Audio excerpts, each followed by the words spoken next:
Mwaramutse neza nshuti z'urubuga hakurya y'ubuzima. Uhoraho Uwiteka usumba byose abaha umugisha abarinde. Uhoraho Uwiteka umwami nyiringabo, Uhoraho Uwiteka umwami nyiringoma, Uhoraho Uwiteka umwami nyiribihe, abaha umugisha abamurikishirize mu maso he, abagirire neza. Uhoraho Uwiteka usumba byose, ise ubifite imyuka byose, abaha umugisha abarebe neza, abahe amahoro.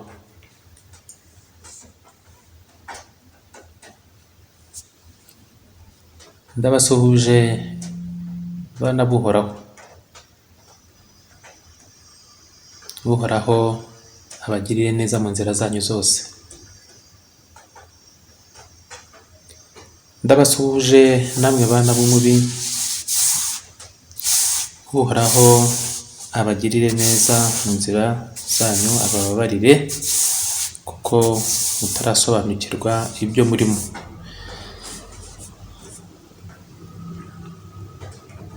Uhoraho, bana b'Uhoraho, aturinde ikibi cyose n'imitego n'imigambi y'umwana w'umubi.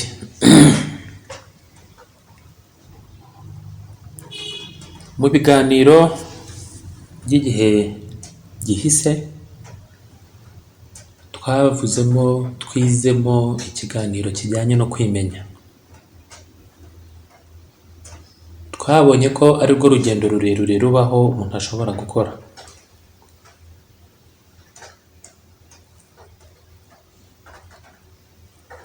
Hari akantu kameze nk'umugani bajya bavuga ngo Imana ziri mu iteraniro ryazo. Imana nyine zimwe za Zewusi, za Apolo, biki byose izo ngizo zose ngo zateranye, ariko simvuze Uhoraho, ndavuga za zindi bita Imana. Ngo zateranye ziraganira ziravuga ziti, ni hehe twahisha ubutunzi bwo mu mwuka? Ni hehe twahisha zahabu yo kumenya y'ubwenge? Ni hehe twahisha ubwenge? Ni hehe twahisha ubugingo buhoraho? Hanyuma ugiye mu mubiri hariya ku isi akazabushakisha, tukareba ko abubona. Yabubona akaza akaba imwe muri twe. Numva ako kantu, yabubona, yashakisha bwa bwenge bwo kwimenya, yashakisha bwa bwenge bwo kumenya mugenzi we, yashakisha ibyo ngibyo bikamuhesha ubuzima n'ubugingo buhoraho, agahinduka imwe muri izo ngizo. Ntaho mubisananisha ngo akaba nk'umwe muri twe mu itangiriro, ngo nakora ku giti cy'ubugingo. Ubwo zari zingahe? Niyo mpamvu njya mbabwira inti hari ibintu byanditse muri Bibiliya tutajya dusobanukirwa, tutajya dusesengura, tutajya twitaho. Izo mana rero cyangwa izo ngirwamana zaraganiriye, zimaze kuganira zemeza mu bwenge bwazo bukomeye nk'uko bivugwa, zemeza yuko nta handi bikwiye guhishwa atari mu mutima w'umuntu. Azajya kubishaka hanze, azabishaka hirya hino, azagira ate, ariko reka tubihishe mu mutima we, niho atazatekereza. Ntabwo azahatekereza ko ariho biri, nta nubwo azumva ko ibyangombwa akeneye byose abifite muri we, nuko bishyirwa aho ngaho. Niyo mpamvu urwo rugendo rwo kujya muri wowe bwite rugorana. Akenshi na kenshi bigafatira mu nzira twanyuzemo y'imirerere, amashuri twize, uburere twahawe n'ababyeyi batujyana gusenga n'aha, umuco w'igihugu, hakazamo amadini twahisemo tumaze gukura, tumaze kwitwa ko tumenya ubwenge, hakazamo akazi dukora nako gashobora kutujyana mu madini runaka cyangwa mu myemerere runaka, hakazamo abo tubana cyangwa abo duhura nabo mu buzima. Ibyo byose bikagira ingaruka mu kutuyobya. Inzira yo kwimenya ni inzira igoye cyane, ariko ahangaha niryo jambo Kristo yavugaga ngo ubwami bw'Imana buri muri mwe, buri hagati muri mwe, kandi urumva hagati muri mwe, kandi ngo buri hafi yanyu cyane, burabegereye. Abandi bakajya gushakira mu bindi bidafite iyo biva n'iyo bijya. Ariko uyu munsi nagira ngo sohoze nanone isezerano ry'uko nari naravuze ko tuzinjira mo hasi mu ndiba tukajya kureba uburyo umuntu yakwimenya. Ikiganiro cy'uyu munsi Umwana w'Uhoraho kikugirira umumaro kubw'ineza y'Uhoraho, nawe mwana w'umubi kikugirira umumaro kubw'ineza y'Uhoraho.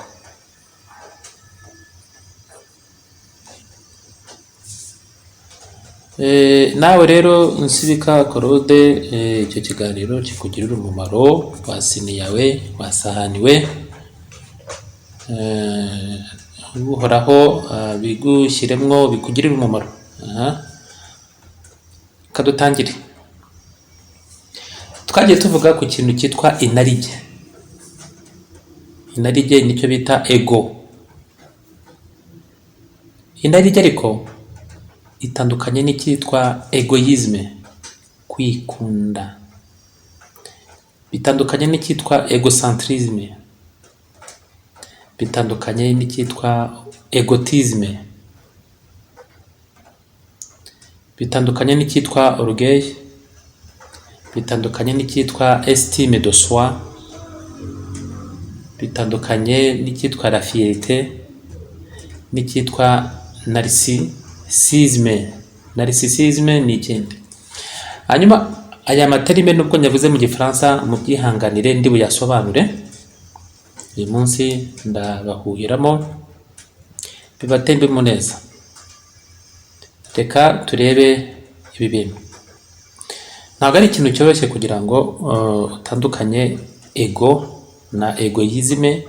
Byombi nabyo bitandukanye na egocentrisme cyangwa na egotisme, kuko abantu bakunda kubifata nkaho izo terime zose, izo nyito bakunda kuzifata nkaho ari inyito zimwe, ariko mu by'ukuri ntabwo ariko bimeze, habe na buhoro.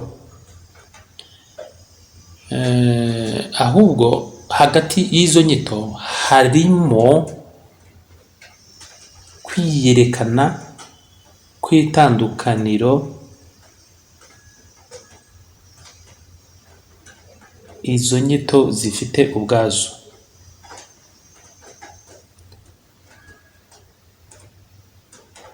Imibereho y'umuntu, imibanire ye nawe ubwe, imibanire ye nawe ubwe biva mu buzima busanzwe bikaba byagenda bikagera ku cyitwa ibisazi bimwe bya nyuma bibaho. Ntawe usarira abandi, burya arisarira. Hari imibanire ye nawe ubwe iba itakunze.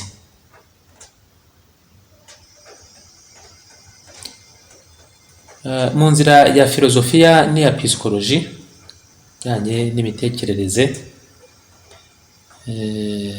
n'igeno ry'imitekerereze y'abantu, icyitwa le moi ni cya kindi gituma tuvuga ngo je, ni cya kindi gituma tuvuga ngo nda, nicyo gituma tubaho nk'uwo nguwo. Iri ni ivuka no kumenya neza uwo turiwe mu bitekerereze.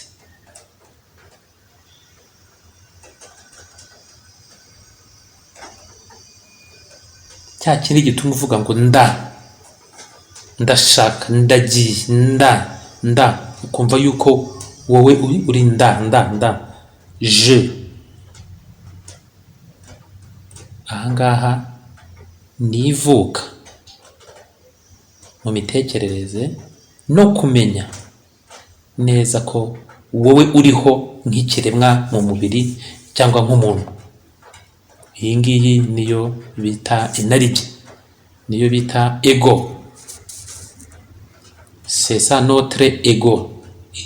Iyo ngiyo niyo inarijye yacu. Inarijye yubaka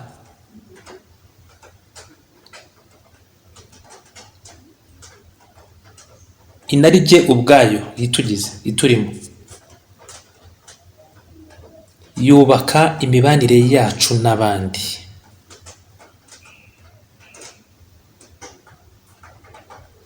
Ariko akenshi iyo mibanire akenshi iba ikocamye. Ahangaha hakava ibibazo n'imibabaro bitagira ingano. Reka ngerageze gusobanura buri nyito ukwayo. Nk'uko nayimaze kubivuga, turahera kuri iri inarijye. Inarijye muri filozofiya, ubundi mu kilatini inarijye cyangwa ego n'ubundi yitwa ego, aricyo bita mu gifaransa je, ariyo moi, jewe. Ahangaha nicyo bita le sujet pensant, uri gutekereza, uwo uri gutekereza. Mubyumve neza, inarijye ni uwo nguwo uri gutekereza. Njyewe, njye, uwo uri gutekereza ninde? Iyo ni inarijye. Hanyuma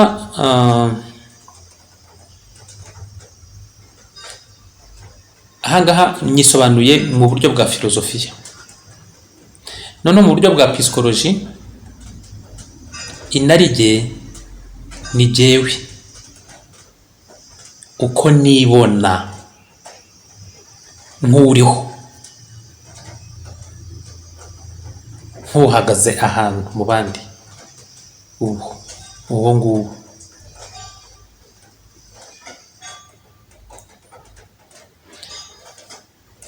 Ahangaha Fred wa muhanga yavugaga yuko ego ari imikorere yo kunga ibyo umuntu atekereza n'ibyo ategereje, kandi byose binyuranye mu mimerere yabyo, kandi byose bikaba mu muntu.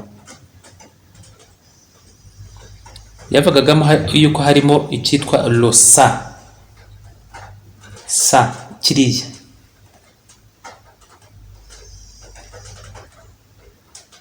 ni ibintu biba mu muntu birimwo imbere, akenshi atamenya ko afite, kandi bigoye kubitegeka. Hakaza icyitwa lo surmoi,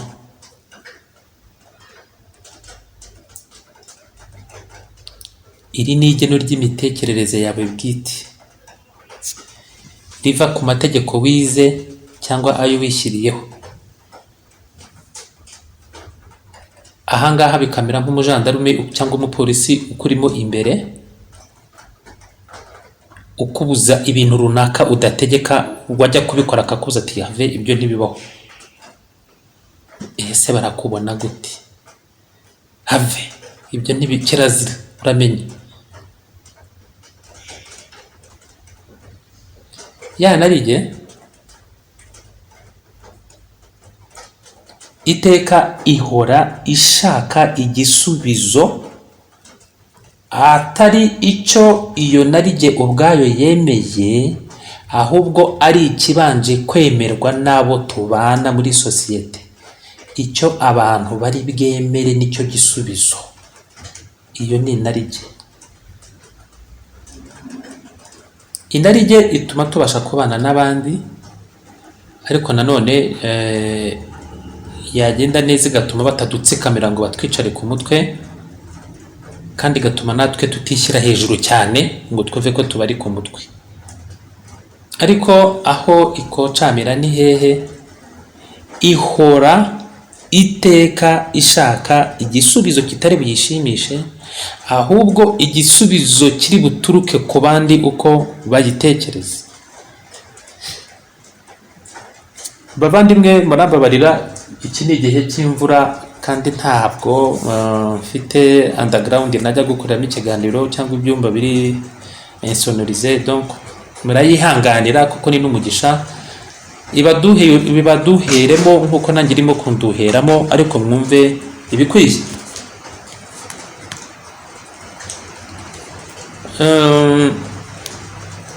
Inarijye ni isoko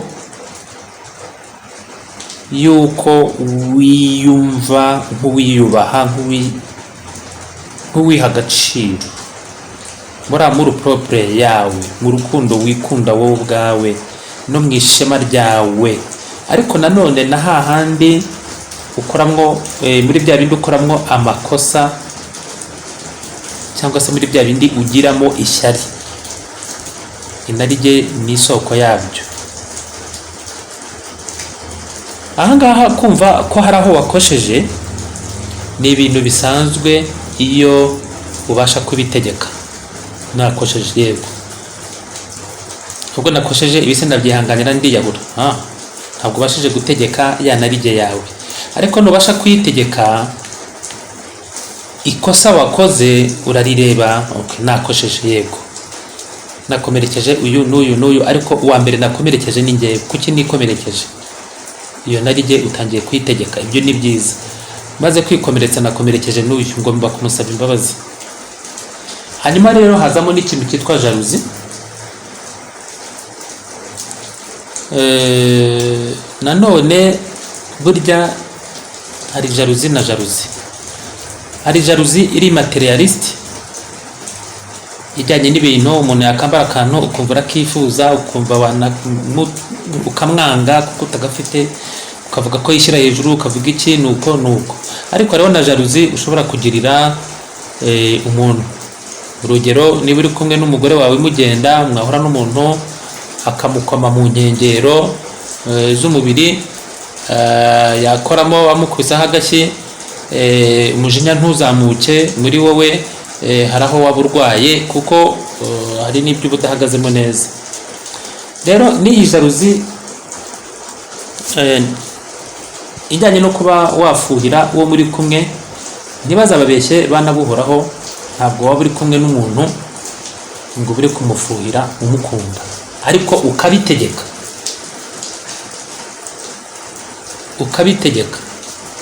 Nujya kugwa muri cya kindi cyo kudafuha, aho ngaho ni hahandi bavuga Adamu yaretse Eva akajya kwitemberera, akagaruka bamwambitse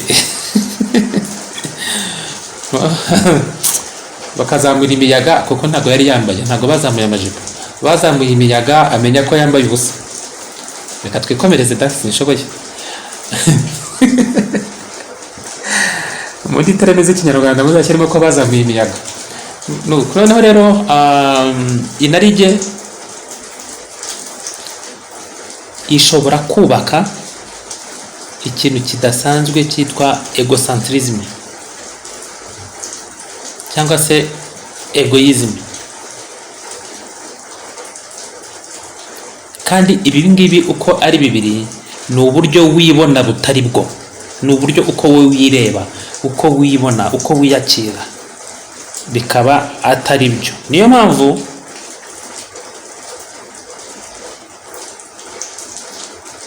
hari inyigisho tuzarebamo uko inarijye ikora.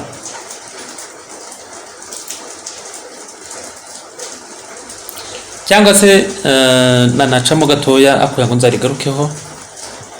Reka ncemo gatoya. Nabonye hari igihe ushobora gusiga ibintu ukaburagiye kubyibuka bikaba biranze ngayo ngo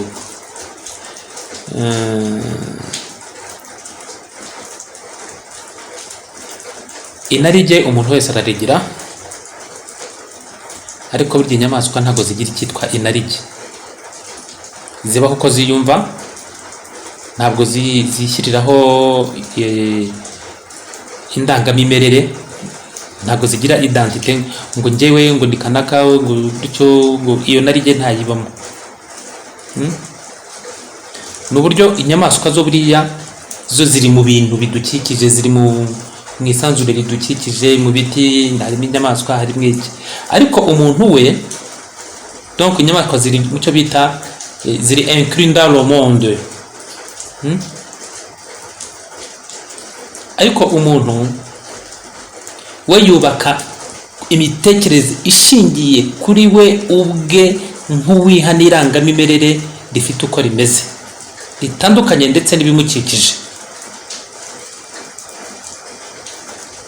Kandi umuntu aho aba ahagaze iteka irangamimerere rye n'inarijye rye ryerekeza kumuri imbere wundi, bikaza kubona kujya ku bidukikije n'ibindi bindi inyuma.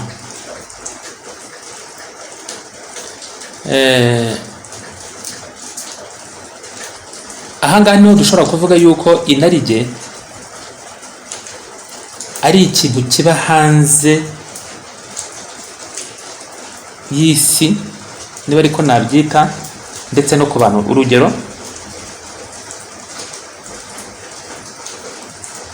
inarijye yumva yuko ariyo iyobora imitekerereze, ikayobora jyewe uwo ndiwe, ikagerageza kurengera inyungu zanjye kugira ngo zidatsikamirwa n'abandi. Aho ngaho yijugunya hanze ikajya kurwana yitwaje jyewe, ikigizayo biriya, igakurura biriya, ikongera ikagaruka aha ngaho. Iryo ni inarijye n'intandaro y'intambara zose n'imibabaro yose. Aha ngaha rero tugiye kujya mu inarijye mo imbere. Inarijye n'umubiri wacu bihurira hehe? Inarijye itekereza ko itegeka umubiri wacu n'ibitekerezo byacu nk'uko maze kubivuga. Nyamara imikorere njyamubiri kandi y'umwimerere y'umubiri wacu ntabwo ituruka mu byo twatekereje, ahubwo irikora. Aha ngaha ndavuga nk'ibihe: imimerere njyamubiri n'imikorere y'umubiri wacu, inarijye ntabwo ibitegeka. Urugero, kurya, wamara kurya igogora, inarijye ntabwo ribitegeka. Guhumeka, inarijye ntabwo ribitegeka. Gutera k'umutima, inarijye ntabwo ribitegeka. Kubira icyuya, kujya kuri toilette, imibonano se, biriya byose nicyo bita fonction vitale inconsciente et automatique. Ubwo barimo baravuga ngo n'imibonano, iyo wicaye ahantu uri wenyine hanyuma ukumva ushatse iyo mibonano, ntago necessairement, ntago ari ngombwa kuba ubonye umuntu, birizana kandi bikaza utabihamagaye. Hanyuma rero burya ibikorwa byinshi dukora biva mu bintu biturimo tutajya tumenya ko dufite. Hari igihe biva mu kamenyero tumaze kugira mu bintu tutazi yuko tunagafite. Burya akamenyero si ikintu, ni indi nature, n'undi wowe utazi. Ibitekerezo rero byacu akenshi biva mu byo twishimira tutazi aho biva, mu byo twifuza, mu muco wacu, mu burere bwacu se, n'amateka yacu yihariye. Inarijye n'abandi. Inarijye iteka ihora yikoreye igeno ry'imibanire yacu n'abandi. Iryo geno ry'imibanire yacu n'abandi rihora rishingiye ku bwoba. Bamfata bati, barambona bati, baramvugaho iki? Rigashingira ku cyitwa nanone rejet, rejet, kurojeta, rejeter. Iyi rejet ni ibintu, ni igituma ubasha gufata ibintu runaka ukabyigiza yuko ko wumva bitajyanye n'ibyo ushaka. Hakazamo la haine, urwango, hakazamo kutita ku bintu, ariko nanone hakazamo inzira ituma ubasha gukorana n'abandi no gufashanya. Rero inarijye irareba kandi igacira urubanza abandi. Inarijye ihora yitaye ku jisho ry'abandi uko bakubona muri sosiyete. Ahangaha rero niho ihora yitaye ku byo sosiyete yashyizeho, hanyuma inarijye igashyiraho amayeri n'imikorere n'induruburi nyinshi zo kugira ngo ibashe gukora ibyo sosiyete ishima itamwaye, cyangwa se yanarijye ikakwereka uburyo uzaca inyuma y'amategeko ariko batagufashe ya sosiyete.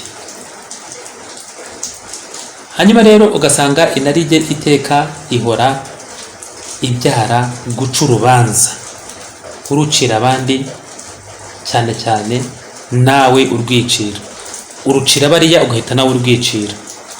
Iyo ni inarijye, hakavamo ishyari, ikimwaro, kwicuza, ariko nanone burya hajya havamo kugira neza n'urukundo. Hagati y'inarijye n'isi,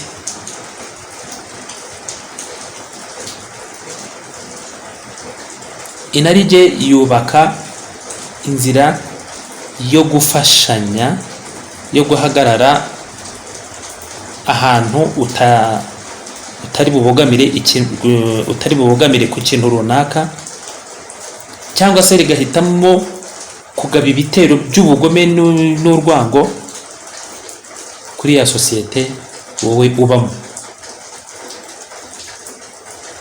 Ahangaha niho umuntu utegekwa n'inarijye abona ko nature ibiriho bidukikije n'isanzure se ari umwanzi we, abibonamo nk'igishobora kumuhitana.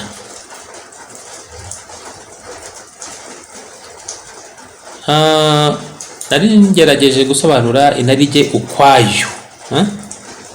Reka turebe egocentrisme rero. Muri psychologie, egocentrisme ni uburyo bukocamye umuntu yibona akabona n'abandi. Uko wibona nuko ubona abandi, ubwo buryo bukocamye ni egocentrism. Ni ukuvuga ngo ni uburyo wowe wibona nuko ubona abandi. Ni gute rero? Egocentrism ni cya kindi gituma wumva yuko ari wowe kadomo k'isi byose bizengurukaho, ariko ukumva yuko ari wowe shingiro rya byose muri abo bose, biciye mu buryo bakubona, mu buryo bagucira urubanza. Ahangaha niho usanga umuntu arwaye ikintu, ni ikintu kibi cyane. Abanyumva mutega ugutwi, umuntu akumva yuko abantu bagomba kugendera muri byose kuri we, kuko yakoze ibyo basaba byose kugira ngo bamushime. Ubwo yabikoze rero, bakwiye kumufata nk'akadomo k'isi, bakwiye kumufata nka rompwe bazengurukaho, niwe wa ngombwa, abandi ntacyo bavuze. Aha niho umuntu yibeshya yuko abantu bose bamufite mu bitekerezo, abantu bose barantekereza, abantu bose baranzi. Niho uzamubwira mubaze baranzi, bariya baranzi, uzabaze hariya baranzi, uzamubwire ngo kanaka baranzi, uzababwire nuko bamufata barabizi, ndi nyangamugayo. Iyo ni egocentrisme prononce iri hejuru cyane. Ahangaha rero bikunda kugaragarira muke, bikunda kugaragarira mu gaciro gakomeye cyane uha amaso y'abandi uko akubona, uko abandi bakubona ubiha agaciro cyane. Aha ufite egocentrisme iteye ubwoba. Ikindi uhora wibaza, ufite za complex ziteye ubwoba, wibaza uti ese uko nteye niko n'abandi bateye, sinaba nteye kwanjye kwagiye nyine ugasanga ni bibi. Uhora ushaka kuva muri wowe ngo ujye kuba uko abandi bateye, aho ngaho upfa utabizi. Ahangaha nta nubwo uba ukiri wa wundi wiyubaha kandi wikunda, kubera yuko uba umaze kwitera icyizere.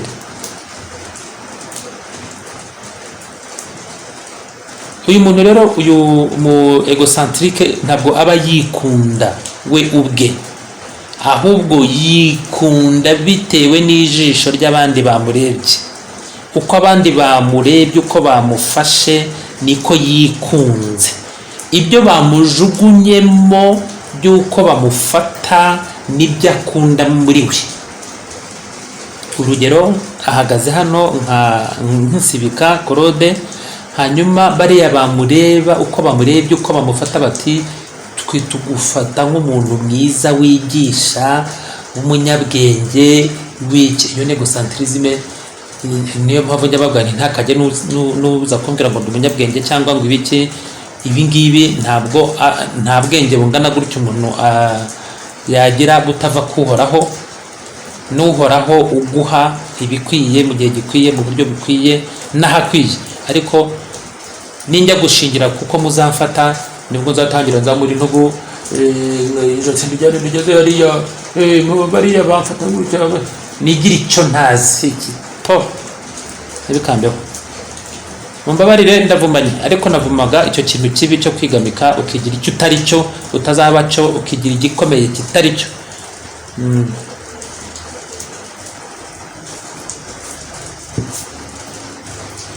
Ahangaha umuntu ufite egocentrisme, urabona n'iri jambo bwaryo, harimo ego, harimo centre, ni inarijye ishinga ahantu igategereza uko bayibwira imeze, kuko yujuje ibyo sosiyete ishaka. Hanyuma ubwo nabyujuje rero, uko mumbona, niba munshima, ni njyewe ukomeye, byose mubikorere iruhande rwanjye, munzengurukeho. Ahangaha niho uyu nguyu ufite iyi egocentrisme yumva afite icyo amaze muri sosiyete no mu buzima bw'abantu, cyaba cyiza cyaba kibi, yumva nuko. Aho uyu nguyu atandukanira na wa wundi wikunda, umu egocentrique we ahora atekereza ku bandi, atari uko abakunze, ahubwo ari uko ashaka kumenya uko bamufata, uko bamubona, nuko bamucira urubanza, bati uriya n'uyu n'uyu. Ariko noneho rero muri psychologie infantile, muri psychologie y'abana, egocentrisme ni stade normal du développement de l'enfant. Umwana mu gukura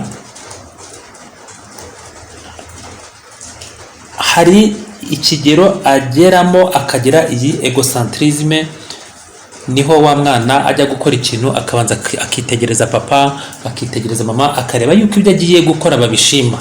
Iyi ni stade iri normal, umwana arayigira. Ibyo ni ibisanzwe, ariko ku muntu mukuru ntabwo ariko bikwiye. Egoism, kwikunda rero bikaze. Ahangaha egoism ni inzira umuntu aba arimo ituma ashyira hejuru ubuzima bwe n'inyungu ze bwite, atitaye ku bandi. Aha ni uburyo umuntu yibona, akumva ko ari we wenyine wa ngombwa muri byose. Undi ni ukuvuga mugenzi wawe, ahava akagera umushyira iyo ngiyo, umufata nk'udafite agaciro, cyangwa umufata nk'umuntu wo gusuzugurwa, nk'insuzugurwa, cyangwa se ukamufata nk'ukurwanya, ugomba gutegeka, ukamushyira hasi akakumvira. Ukwikunda akenshi gutuma abantu babaho mu mimerere yo kwiheza, yo kuba wenyine, yo kwigunga, bakabaho bababaye. Cyane cyane iyo ufite ibyo ngibyo agenda abona yuko uko yibwiraga ko yihagije, akabona ni ngombwa ko akenera abandi. Icyo kiramukomeretsa cyane. Umuntu wikunda iyo abonye ari ngombwa ko akenera abandi biramubabaza, ku buryo niyo umugiriye neza we abifata nk'igitutsi. Wihangane sinkurushya igihe kirekire, wihangane ibi ntabwo byajyaga bimbaho. Iyo ni egoisme prononce. Wagira icyo umufasha umuhaye ibyo kurya, umbabarire muvandimwe sinamenyereye gusaba, ibi ni ibyago byambayeho. Wamurangira akazi, naragashatse biranga, none ngombye kukurushya. Ubwo ni ubwibone mu kwikunda budafite, harimo n'ikintu cyitwa ubujiji bwinshi cyane. Iyo rero utangiye kwibona nk'umuntu uri hejuru y'abandi, ya egoisme iba ijemo icyo bita kwiyemera, kwibona, icyo bita orgueil. Hano uba wagiye kure cyane, burimo kugwa mu mwobo muremure udashobora kuzapfa kwivanamo byoroshye. Egoisme, ukwikunda gukabije, gushobora guterwa nanone na instinct de conservation, n'uburyo wowe mu buzima ushaka kwirinda no kwigengesera no kwiyubaka, ariko biri hejuru cyane. Iyo biri hejuru cyane bituma wishyiraho cyane, wikunda cyane, ukiyangiza. Tugiye kureba noneho icyitwa narcissisme. Narcissisme ni iki? Nagerageje kongera ijwi kugira ngo iyi mvura rwose nuko. Hari igihe bavandimwe mumbwira ngo ariko ngo imvura yagwaga, nagira ngo mumbwire niba mba kwisi itagwamo imvura, nagira ngo mumbwire niba nabuze imvura kugwa, niba najya nkora ikiganiro imvura itaguye, niba nta bindi nakora najya ndindira ibyo. Bavandimwe tujye tubana n'ibitubaho uko bikwiye, tujye duca bugufi. Imvura niba igusakuriza wazareka no kurya imyaka imera imvura yaguye. Mu mateka yo mu gihugu cy'Ubugereki hari umugabo witwaga Narcisse.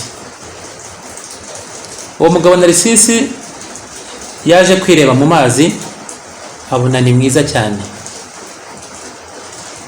ahita yigirira ururove. Ibyo mvuga nuko bimeze, yigirira ururove nk'uko ukunda umukobwa. We yabonye uko asa yumva arikunze cyane.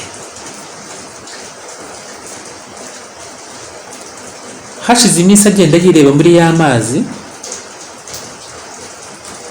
yashaka gufata uwo muntu ngo amukurure amuhobere, bikanga, agasanga ni amazi, yaje gupfa. Ntumbaze niba yari yahuyemo ngo ajye kwishakamo, niba yaragize gute. Rero niho havuye iri jambo ryitwa narcissisme. Harimo narcissisme. Narcissisme rero ni uburyo umuntu yireba akikunda cyane, akabona ni mwiza kurusha abandi, akireba akabona ni igitangaza, akireba akabona ni ihoho, akagira gutya akigorozora, akagira gutya. Nari mfite inyana najyaga ntangira kwagaza, igahita igira gutya umugongo ikawumpereza wose, ikigira gutya kiraburi, ntinuko mama ntikore mu mbavu mama, ikongera igahindukira nuko uyigorora abashiri mu ntigorore nuko nkayagaza nkagira gute, ariko hagira undi uza ayikora ku kwicabe ngo agiye gukama uko yiboneye, yanyweye inzoga cyangwa se itamuzi ikamuhabya. Harya ubwo bije bitebyo ngibyo bivuye mu kwigorora. Umuntu ufite iki kintu cyo kubona ari mwiza cyane, akiyadimira, akabona ntasanzwe, akumva ni mwiza, uyu muntu aba afite ikibazo cy'uyu muco cy'ingeso ya narcissisme. N'urukundo ndengakamere ugirira ishusho yawe ufite muri sosiyete, ugasanga urimo urishyira hejuru, abandi bose ukabashyira hasi. Njyewe sinsa nkamwe, njye sindi nkamwe, njyewe muri psychanalyse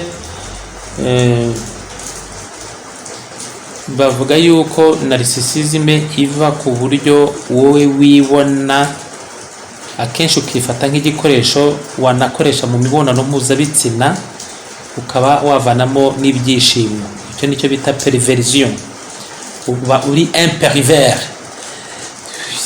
simbizi uko ntari, uri nyandagazi gusa cyangwa inyatsi, aho wireba ukabona uri mwiza ku buryo wakurwamo n'inzira y'ibyishimo, ukabona uri mwiza cyane nk'uko umuntu areba umugore cyangwa umukobwa akabona ni mwiza cyane akumva aramwifuje, wowe urireba ukabona ntusanzwe.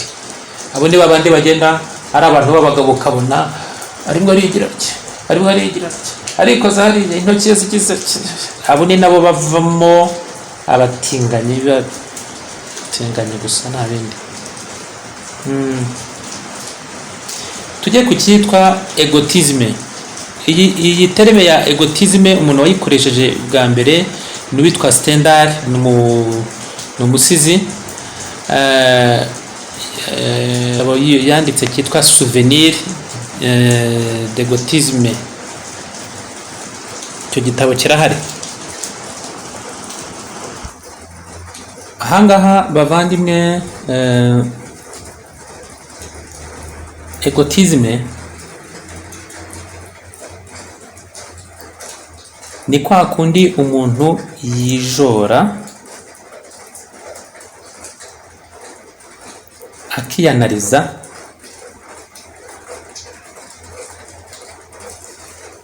akagira uko yifata, ku buryo usanga mu magambo avuga, mu magambo mu mvugo mbwiraruhame cyangwa mbwirwaruhame, mu byo yandika ugasanga aravugamo we uri hejuru cyane. Ahangaha ni ubushake bwo kwireba, bwo gushaka kwimenya, ariko ari uburyo bwo kugira ngo ubone uko wishyira hejuru.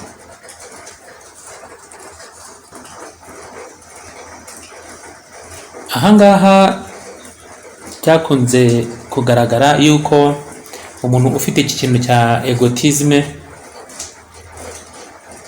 mu magambo, muri za disikuru n'ibindi, aba yivuga nk'umuntu uri hejuru, utagira amakosa abandi bakwiye kureberaho, wiyize akimenya. Nuko agahora yivuga kugira ngo abandi babe bamwe, nagize twakoze ibi, twagize gute. Iyo ni egotisme prononce, nta n'ikintu igezaho, ahubwo ni ubuyobe. Ku nzira y'umwuka, ego cyangwa inarijye nicyo kintu cya mbere kikubuza kugera kuri son vrai soi, kuri wa wundi wowe w'ukuri, kuri wowe nyawe wisanzure,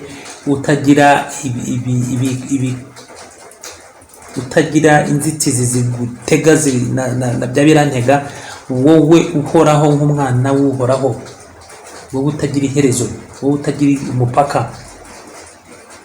Kubera yuko le soi dépasse notre personnalité. Uko twibona muri societe nuko twiyizi, wowe wundi wo mwisanzure aruta ibyo ngibyo kuri. Kuko uko wibona muri societe ni na kwa kundi wize yuko uzapfa ukarangira, ariko wowe nyawe ni wa wundi uri hejuru y'umubiri, uri hejuru yabo mubana muri societe, uri mu buryo bw'isanzure. Icyo ngicyo nicyo abantu bose bahuriyeho. Ntabwo ari imibiri gusa igenda, ntabwo ari kanaka n'irangamimerere rye muri societe, nuko bamubona, nuko bamushima cyangwa bamugaya. Hari undi urenze ibyo ngibyo, hari undi urenze ayo manjwe. Uwo wundi niwe uduhuza na byose, bigatuma kandi twese twumva tugomba kuba tungana muri uwo nguwo uri hejuru ya wa wundi wo hano ku isi muri societe. Inarijye n'igihagararo cyayo uko kimeze n'imikorere yacyo no kwirwanirira, bitwigiza kure yabo turi bo nyabo.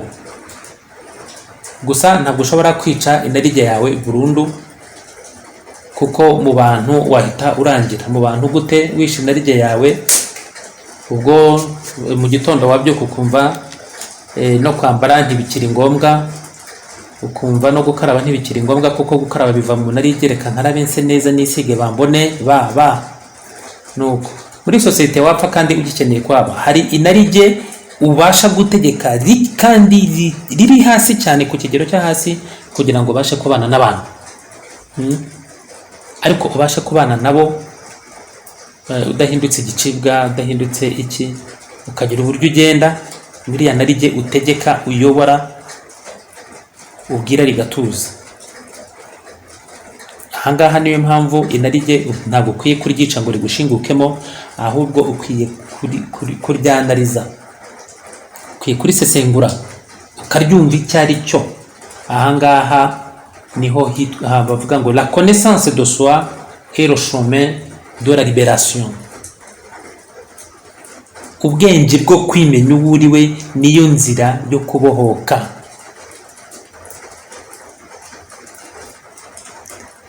Ngaha rero iyo ni narijye gerageje uko nshobojwe, ukagira icyo andusha yatubwira, yatwigisha nawe, gusa aha niho dupfira. Ahangaha nanone rero nyuma y'izi nyigisho hari bonus nashakaga gushyiraho. Hari umuvandimwe nashakaga gusobanurira izina rye rya Clotilda icyo risobanura. Ibiganiro nyigisho by'amazina nzabikomeza mu cyumweru gitaha, nabyo bidufasha kwimenya. Ariko uwo muvandimwe witwa Clotilda byari ngombwa ko bivuga kuko yarabinsabye. Ba Clotilda bwakeye, mwiriwe, mumeze mute? Uhoraho abarinde aho muri hose ku isi. Rero Clotilda ni ijambo, ni izina plutôt riva mu kidage cyitwa Rotilda, H na R, Rotilda. Donc biva mu kidage. Rero icyo kintu cya Rod na Hild nibyo biva mu izina rya kera ryitwa Clotilda, ariryo ryabyaye Clotilde, bivuga gloire et combat.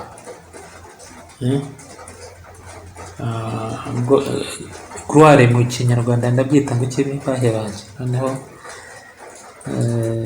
ikuzo n'intambara, ikuzo no kurwana.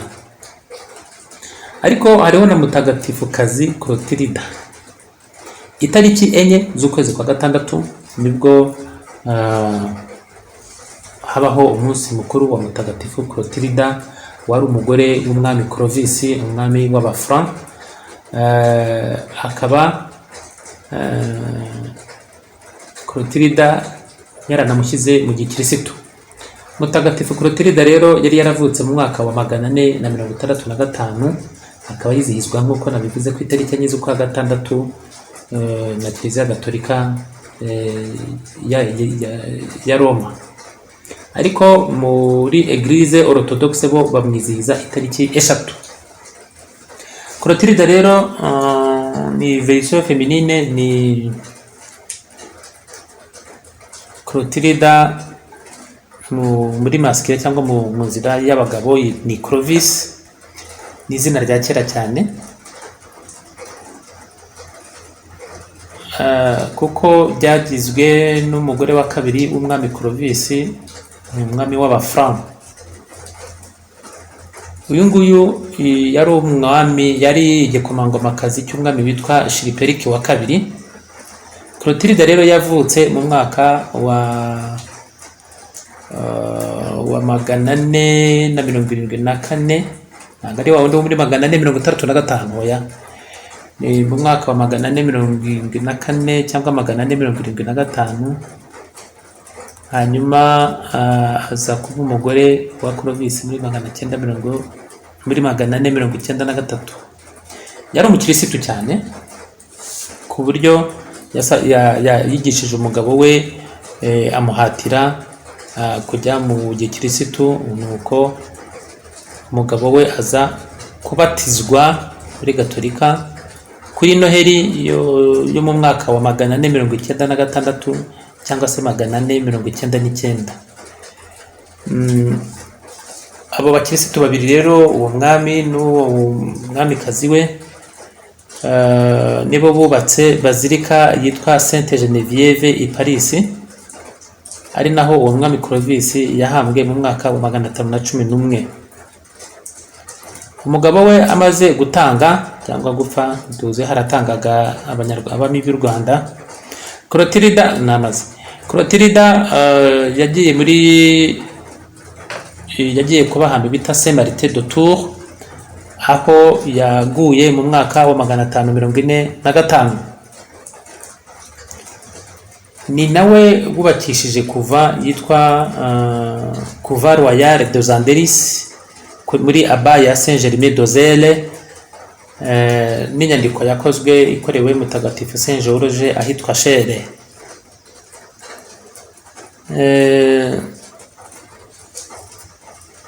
Iri zina ni izina ritagiye rikunda kumenyekana, hahise ibinyejana byinshi, ariko mu kinyejana cya 19 abantu benshi bagiye baryitwa, kuko ikinyejana cya 19 cyari romantike cyane, bagakunda rero no kwita iryo zina naryo rijya kuba romantike ukuntu. Mu 1902 babaraga yuko hari abana bagera kuri 594 biswe iryo zina. Mu 1996 babaraga abagera kuri 325. Ikindi rero imico y'abakrotilda. Clotilda ni umuntu ufite personality ikomeye, igira imbaraga kuva akiri mutoya, akiri umwangavu. Clotilda icyo ashaka arakibona. Donc Clotilda icyo ashaka arakibona, nta bindi. Niyo akuze rero ni wa muntu ujya ku kazi, niba avuze ngo ngiyeyo ndashaka kugera kuri iki, arakora nk'ipunda, arakora ubugorofani, arakora kugeza ubwo agera ku cyo ashaka. Aravunika ariko bikava nk'umusaruro. Mu buzima bwe rero bw'akazi, ba Clotilda ahubwo bakunda kuyobora abantu mu nganda, muri sosiyete, ugasanga ni umuntu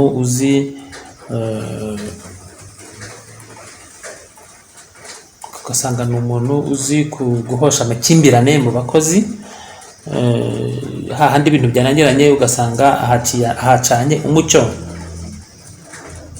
Aha rero usanga ameze nk'uruyuki rukora cyane, ariko ugasanga nanone birica ubuzima bwe bw'umwihariko, ubuzima bwe bwihariye.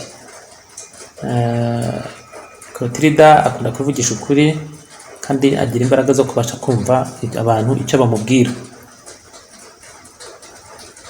Clotilda agira inshuti amara n'igihe kirekire, kuko yanga ubuhemu mu bushuti, kandi ubushuti abuha umwanya ufatika mu buzima bwe. Hari ba Clotilda benshi rero bazwi, hari Clotilde de France, hari Marie Clotilde de Savoie, hari abagabekazi bo mu b'Abafranc nka Clotilde wari umugore wa Clovis wa mbere, hari na Clotilde wari umugore wa Thierry wa gatatu. Mu artiste, mu banyabugeni, hari Clotilde